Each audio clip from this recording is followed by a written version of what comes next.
each room had their own fines. Like, if you leave and go to the bathroom, it's a $50 fine. If you fart in the room, it's going to be expensive. So, like, if you want to go to that was a joke. Like, you want to go take it's going to be expensive. Yeah. So it's like all of those stack up at the end of the year. And then not including... Until you get a real vet in your room and you learn how to use the team company card. Yeah.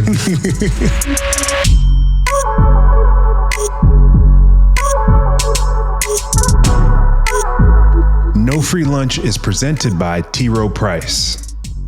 The information provided on this podcast is for informational purposes only and should not be considered financial or legal advice. Always consult with a qualified financial and or legal professionals before making any legal or financial decisions or investments. Every year, almost 260 college athletes are drafted to the National Football League. These players can receive signing bonuses ranging from millions to roughly $100,000. Rookie contracts often appear straightforward, but they have hidden layers that can seriously impact a player's financial future. So I thought it would be great to reflect on my early career in the league. Joining me today is one of my favorite teammates. He's a 7-year NFL vet. In 2020, we won a Super Bowl together right here in Tampa. He is a 2-time Pro Bowler and a former first-round draft pick in the 2018 draft. My guy, Vita Vea. Big girl is in the building. Welcome to the show, boss. Appreciate you having me. No problem. Excited to have you. So let's start with this, our relationship. I feel like we got a strong brotherhood now. Yeah. I think I remember the first time you met. I think you just signed with the Bucs. You flew in to do the kiss babies and shake hands deal. And I think before or after you did that, you did a workout, but I was coming into the locker room to grab something. Obviously, I knew who you were. Mm-hmm. So then I introduced myself, and then we started from there. It was just funny. We just started slowly cracking jokes. I think that one day, that's where Big Girl started. It was during camp. I was walking out from the locker room. You were walking out from the weight room. Yeah. And I looked at you. I was like, damn, why you look so mad right now? He always looks so mad. And I was like, I'm going to just try to mess with him right now. And that's why I looked at him and I said, big girl. And then he couldn't, I could tell he wanted to laugh so bad. But he held it in. And then that's why I knew I kind of cracked him a little bit. I was like, hey, I'm going to give him the laugh. Between you and my wife, and you guys loved cracking jokes on calling me a teddy bear and whatnot. So I'll give you that. He's a big teddy bear. How do you think me coming in as a vet, you as a young guy, being quote unquote the leaders as we're the starters from that standpoint, how do you think that affected the rest of our group?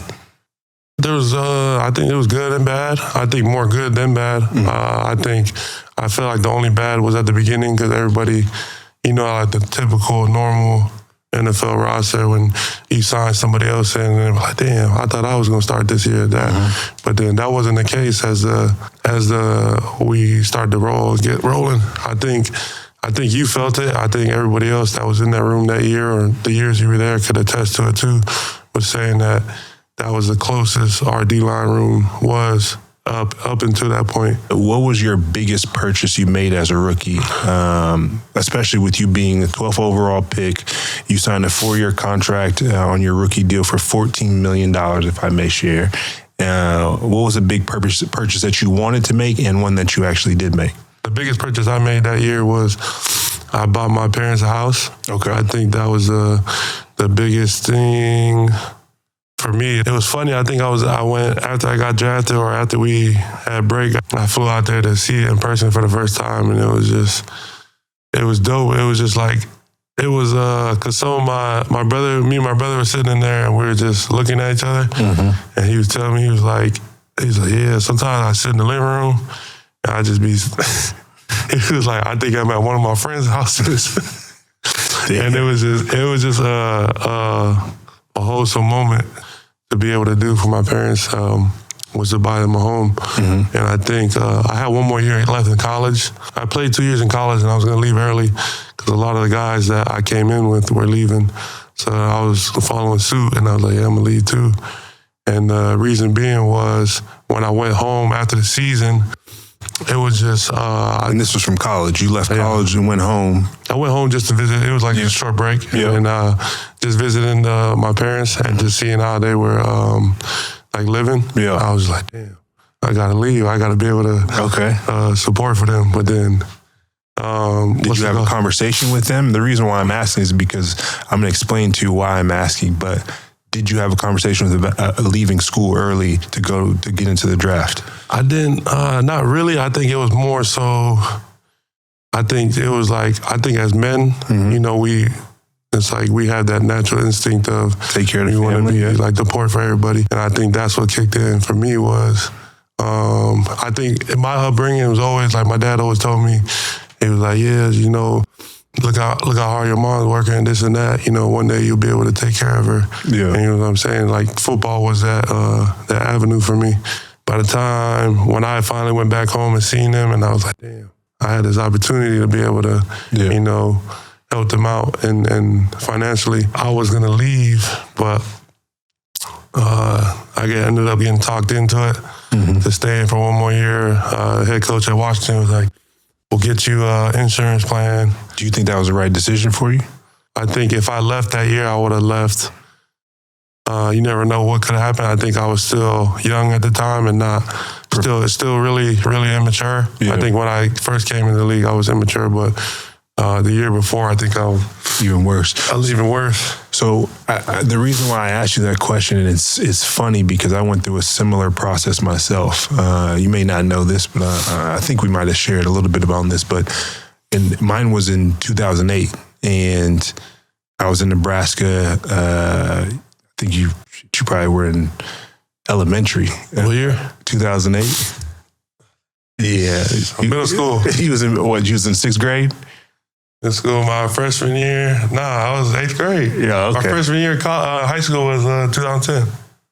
Okay, I got you. It was middle school. But 2008, there was the financial crisis that happened. And so obviously my mom being a teacher, my dad being self-employed, I looked at my parents as well, like going back home, like, hey, I got a chance to go to the league where I could take care of my family and not have to have as many worries. My dad's business would obviously be down in the dumps, all these different particular things. And I had that conversation with both of them. And my mom's one thing is that you got to come back and finish school. And I told her, it's like, if I leave, I'm done. Yeah. I'm not coming back. So she was like, all right, well, you've made your answer then. You're staying in school from that standpoint. And I think it was the best decision because I was actually projected to be late first round versus where I ended up being second overall or having an opportunity to be in the top 3. So it was one of the best decisions of my life that I made.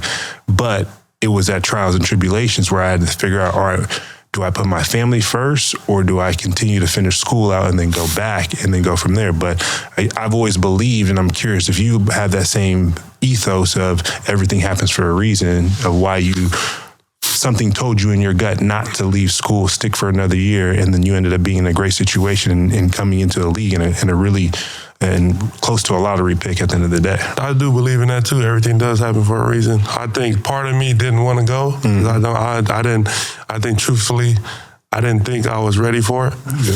So I think knowing that helped me out going into because I still had, even when I left Washington, I still had one more year of eligibility left that I could have stayed, but I knew in my heart, I made that decision right then and there. I was like, if I stay, this is my last year. Mm-hmm. And the coaches knew that. Everybody knew going into it, even though I was a junior. And then my family knew it.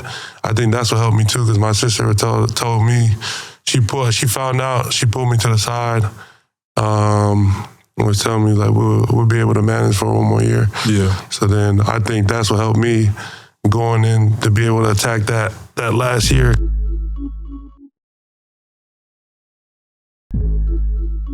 So, Vita, let's get into the money side of this world of the NFL. NFL salaries, especially rookie contracts. I remember for me coming out, my rookie contract was enormous, and I was super blessed to be able to be in that position. And one of the reasons why I strategically, like I let this out earlier on, it's like, but in 08, 09, I almost came out because there was going to bring the rookie cap. So I wanted to come in the uncapped years, which they ended up pushing it one more year, which was my draft class was the last draft class to have an uncapped, well, quote unquote, rookie contract. So lucky enough, I got 64 mil, and you came in a cap year, so yours was different. Yeah. You're in 2012, so that was 2 years later. What do you remember about your rookie contract, and then what was the process of you learning about that? I think it was like more so the expectation versus reality type deal for me. Okay, so break that down, because I'm curious to what your expectation was when you saw that number first. At I got 4 for 12, but what does that really mean? I just seen a meme on Instagram. It said like it was showing all these mansions. It was like, and they labeled it saying, "Growing up, that's what I thought $1 million house was." Mm-hmm. And they show you like these big old mansions. And then the next clip that cuts over and shows you what actually $1 million house buys you in today's day and age. And I think that was that hit home for me with this rookie contract type deal. And I think growing up was just like, it's like, damn, like when we was growing up, you had $20, you had a lot of money. Yeah. So then it was just like, you couldn't even fathom what these NFL players thinking when you was in high school, elementary, middle school. So the whole time it's built up in your head like, damn, they got so much money, they can buy whatever they want. But until you get into that mode and when you first get your rookie contract, for me it was the Bucs paid you, they gave you your signing bonus in 3 different installments. Yeah. I remember the first big installment I was looking at, I was like, damn, this is dope. Yeah. But then half of that went to buying my parents a house. Okay. So then now I think that's what slowed me down, because I was like, damn. It was like half the money gone. Yeah. And I was just thinking about it, and it was just. What did that tax bill look like on that W-2 though? Do you remember that? I don't remember, but I could tell you it wasn't pleasant. I do remember looking at it, and it just. You didn't really care because you saw what you actually got to keep, and then you saw the tax. Yeah, that's why I didn't care, because of what I had. Yeah. But then I think I did look at the W-2, and I was like, damn, why I gotta pay this much taxes? It was just like having that young mindset, not really being like smart with the money. Yeah. I think one of my boys asked me, he was like, we were kind of drunk at the time, so he was just like asking me, because he couldn't. It was everybody's dreams. You know, all your friends is your dream to NBA, NFL, this and that. So he asked me, and he was like, how many Mustangs you think you could buy? And it was just funny what the answer I gave him. I was like, how much is one Mustang? He told me the price, and I did the math in my head. Yeah. And I was like, I could buy this amount. And he was like, damn, that's crazy. Yeah. So I'm curious to understand, in your opinion on this, where do you think rookie contracts as a whole set up a rookie? Do you think they're, from a positive standpoint of they're educating you on how to deal with the money, or do you think that these contracts exploit you guys and basically the teams get the benefit of getting you at in your youngest form and your best ability to play the sport at a much cheaper cost at this day and age? I think I understand it from both sides. I think I understand it from me being an older player now and being able, and on my second contract, and seeing that and what I made so far, and like how I came to where I'm at now, and then being able to see a younger guy come in the league and seeing what they make opposed to what I'm making. I think there's definitely a lot of more meat on the bone for a lot of the rookies. You could say after the 5th or whatever. Yeah, I'd probably say after the 3rd round. After the 3rd round. It's pretty much, not saying you're playing for free, because, I mean, rookie contracts at the end of the day are $750 plus from that standpoint. But in the grand scheme of things of what other guys are getting paid, you're getting a lot less of a percentage of the overall You're getting the crumbs. Yeah, exactly. You're getting the crumbs. If you look at a practice squad player and how much he makes, and you break that down, $90,000 to $110,000 depending on the practice squad. Yeah, some people make that less than that in a year. So you could obviously make that work, but then I think what gets hard is what you see other people doing. Yeah. It's like trying to live with the Joneses. It's like when they coming in with the Hellcat. Somebody else coming with a Charger. Yeah, you coming in with it's just like when you go to game day, you see You wearing Rolls Royce chains, big girl chains, big girl chains, this and that. It's just like it's easy to get sucked in, but it's not. It's easier for the first rounder to make that Louis V. If they wear a Gucci outfit, it's easy for them to purchase it, opposed to a guy on practice squad that's just making a little bit of money, or he's still making a good amount of money, but him purchasing that same outfit, it hurts him more than it hurts the first rounder. But I think that's like, when you talk about it, there's levels and lanes in it, not being able to understand that I can't do what. Honestly, at the end of the day, it's what it comes down to: financial education and understanding what your budget is allowed. Your budget is much bigger as a first rounder and a guy that's established in the league versus somebody who's young, up and coming, and even a journeyman, as we call usually a special team guy that's been around the league for so many years, but he's only been making league minimum at every step of the way. So I'm curious to understand from your standpoint, when did you start to really understand the hidden costs of the NFL, your agent fees per game, participation clauses, and things of that nature? And then, of course, I was fined. You've been fined in your career, and then obviously we have expenses like even in-house expenses in the rooms that we got to pay. We got fines in the rooms just because of how we conduct our pots from that standpoint. Taking care of your body, all the time, energy, and money that you got to spend. And I have an inside look into yours, but like, explain to the people what that's all about. There's a lot that goes into it. It's not just showing up on Sunday and making plays. I think like how we're talking about, like how you said, a journeyman. Let's use a practice squad player, for example. A practice squad player has to do dirty work, but then has to train at the same place I'm training at, pay the same rates I'm paying, but I can afford it. And really, even before that, like, y'all train at the same place, and I'm not going to say any names, but because you have a name, you may not get charged. But because they don't have a name, they're actually getting charged. So those are some of the differences. People don't even understand that. So there's a lot that goes into it. So you think about a player that's not making too much, or the hidden costs of everything. We still have to be able to perform at a high level at the end of the day. So for a lot of the guys of where they choose to train, if it's in the city they play or in a separate city, you got to account for food, obviously, your travel, your room and board. If you're renting a car, if you're bringing a car, all those add up on top of the training.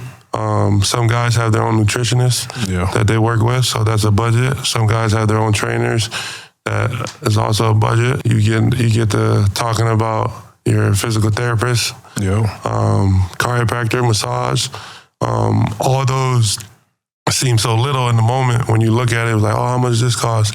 It was like, oh, it's only $80, but then stack that up once a week for a whole year, and you look at the cost, and it's different. You tie in.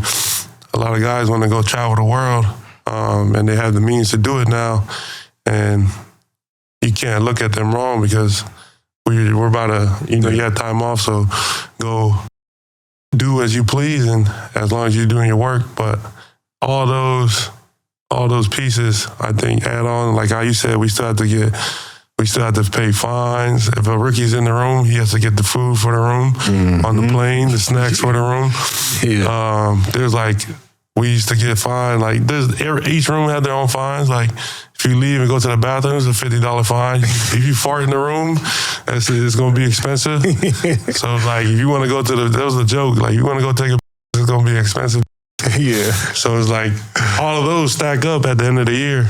And then not including until you get a real vet in your room and you learn how to use the team company card. Until you learn the ways. But then that's not even a factor in the family part of it. I think everybody always has that experience of the uncle that they never knew or they never seen in 10 years or whatever. And then your immediate family, the people you're close to that you always want to take care of, that's another expense as well. And like, there's always something that's going to happen. There's always going to be, a funeral or an emergency that you're going to have to come out of pocket for. And that's like a lot of things that that come into play that, a lot of people don't really understand. So you add all that together, that's crazy.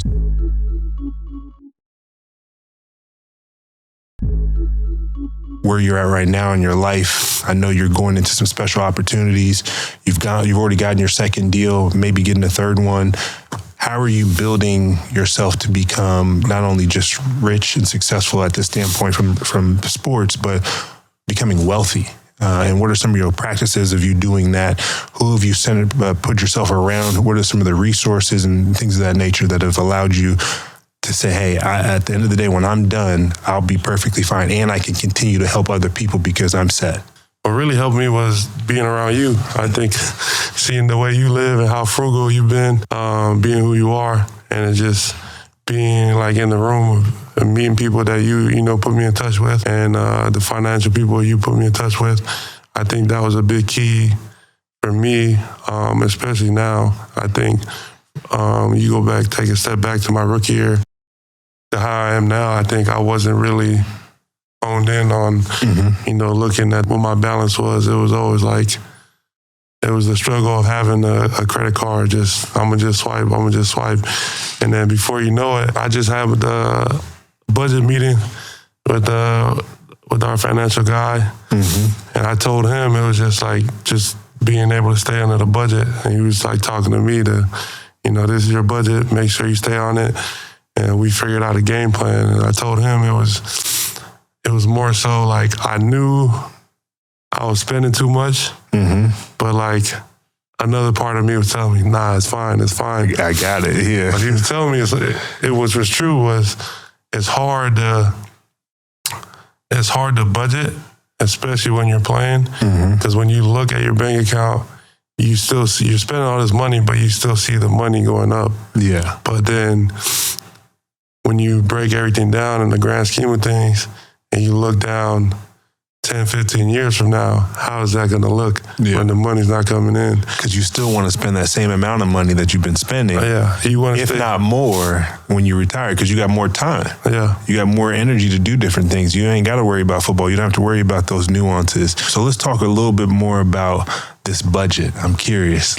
How do you feel is the best way for a young rookie or a young Vita Vea, Ndamukong Suh, whoever it may be, to hone into that budget and keeping accountability? Because that's really what it comes down to. And what are some of the practices that they should be doing as a rookie? First, as a rookie, just being able to understand just like financial literacy as a whole. I think there's a lot that goes into it. You could just have a budget and say, I'm not going to invest. I'm just going to be my budget for the rest of my life. I'm a cheap person. I don't need much. Or you could be a person where you could try to be really savvy with it. And, how I look at you as like, I'm going to pursue these different endeavors that, could be beneficial for myself. And, there's different ways to look at it. So I think figuring out as a rookie, for me, just figuring out what I wanted to do. I think there's always been guys that told me, I remember it was Mitch Enright. I don't know if you remember him. He was a D-tackle my rookie year. Okay, yeah. I came in, I bought a Range Rover. That was like my dream car, and I was like, yeah, I'm about to buy it.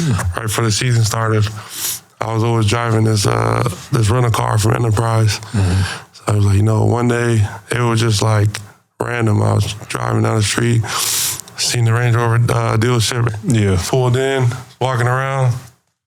I didn't talk to anybody, nobody. It was just a spontaneous thing that I did for myself. I think I was just wearing a T-shirt. I had some Jordan slides on, some shorts. Yeah. I didn't look like I could afford a Range Rover at the time. So it was funny, but what helped was somebody knew who I was. So when I walked in, they was like, oh yeah, that's so-and-so. Told one of the sales guys. And then that's when he started helping me. I think if it wasn't for that, I wouldn't have bought it. Because nobody would have helped me. Yeah. So then he was showing me around. He was like, you want to test drive a car? And I was like, yeah, let's do it. Yeah. Test drove the car, and next thing you know, he told me the price. And it was wild to me because I was like, this is too expensive, but I really like this car. And he swindled me. He didn't swindle me, but he was a good salesman. Yeah. So then next thing you know, I'm at the Chase Bank getting a cashier's check for the car. And I do that, and it's just, I think what Mitch Unrein was telling me was, when he see me with the Range Rover, he's like, "You bought that or is it leased?" I said, "I bought it." And he like pulled me to the side. He said, "You should start investing now, and then 5 years from now, whatever you profit, you could have bought that." Yeah. I didn't really understand that at the moment, and I think I stole that from him, and that's what I told rookies now or younger guys now. I try to talk to them. As we're talking about these financial decisions that rookies got to make, where do you sit when it comes for a rookie that's brand new into a team? Let's just say they're a first round, second round pick. Should they buy a house or should they rent a house, in your opinion? And then also following up from that perspective, as they start to build out a team, quote unquote, from essential staff, whether that's financial advisors, financial institution that they're working with, accountants, executive assistants, when do you think is the right time to be able to do that stuff as well? On buying a house, I think it depends on really if they want to live there or if they want to live somewhere else. I think it would be, in my opinion, I would say it's smart because you could always sell the house and get your money back, opposed to when you're renting, you're not going to see that money again. Okay.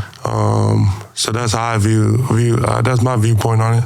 I think that's what pushed me to buy a house after my rookie year, because I think I rented a big apartment because I knew a lot of families were going to be visiting. Yeah. So I tried to get an apartment with multiple rooms that could be able to house. So you feel like you threw away that rent money versus being able to build equity in a house. Yeah. And really, I'm not opposed to that, especially for somebody in your position that signs a 4 or 5 year deal and you've got 7-8 figures of a contract, and you guys are lucky enough, that's a fully guaranteed contract. So you shouldn't particularly hurt yourself. But I think a key point within that of what you said is, do you anticipate to live in that city, or are you trying to go live back home or something of that nature? And you made Tampa home. So like it worked out, and that was marvelous from your perspective of making that decision.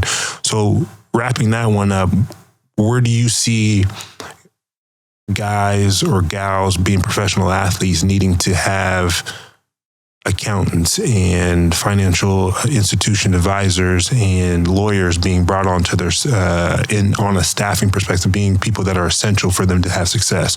When should they start keying in on those different people? Accountants, financial advisors, and stuff of that nature, I think should be set in stone right away.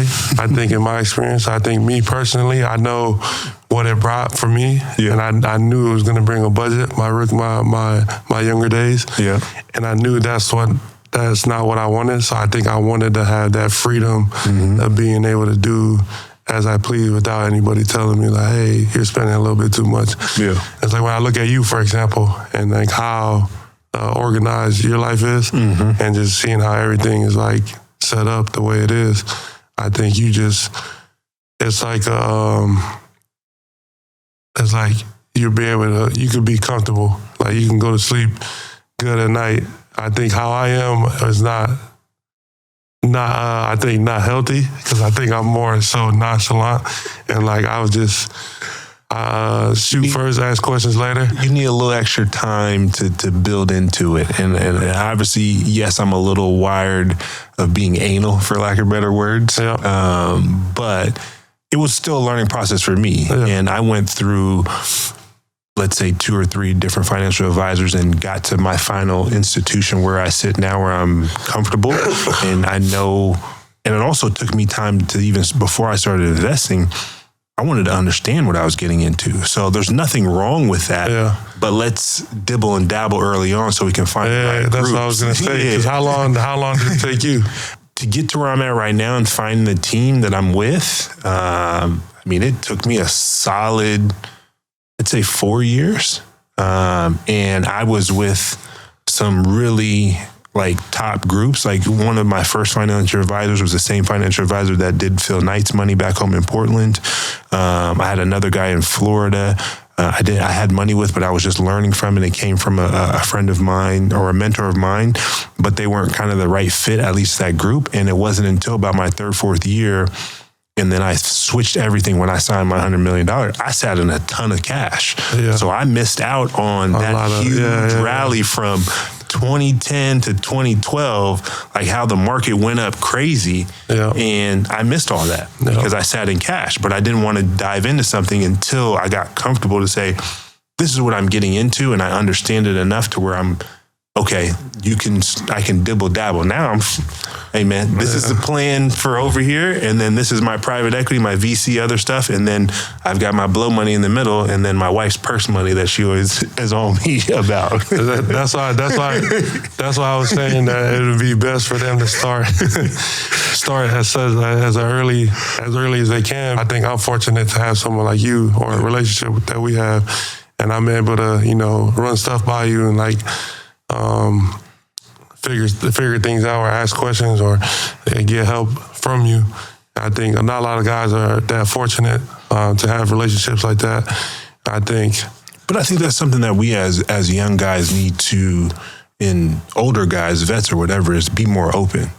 Yeah. It took you a while to ask me that. Yeah. It took almost 5-6 years. Yeah. And we've known each other longer than that. So it's a matter of I also got to be more open too. So no, but that's the thing though. I use myself for example. I say they should be able to figure that out, or not figure, but learn about it as early as they can.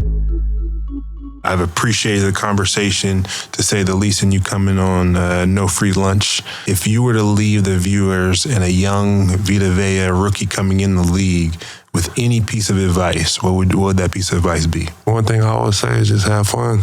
Enjoy the process. I think when you look at life is too short, especially with this football thing. I always tell the younger guys, the rookies, to have fun, because you only get this football life for so long, and you look about the rest of your life compared to your football life or your life in the NFL or college, whatever you are. It's so short to compare to what the rest of your life looks like. Having a marriage or having kids look like. You have so much more to look forward to. But then I think being present in the moment and just having fun with whatever you're doing and just enjoying it. Because one day you'll look back and be like, it's like that. They say it's like you never know you're in the good old days until you look back into it and like, those some good times. Well, that's awesome, man. I appreciate that. And thank you again for coming on the show. Thank you for having me. T. Price proudly sponsors No Free Lunch. The views expressed in this podcast are those of the hosts and guests and do not necessarily reflect those of T. Price. Our sponsorship supports the platform and does not imply endorsements of specific content or perspectives. What an amazing conversation with my guy Vita. I think the biggest takeaway I want you guys to take from this is, whether you're a first-round draft pick or a free agent or somebody just transitioning from college to the professional world, it's important to have mentorship and people surrounded to support you in your new and next endeavors. Would love to hear your feedback and share what topics you want to hear us talk about next. Please like, comment, subscribe to No Free Lunch.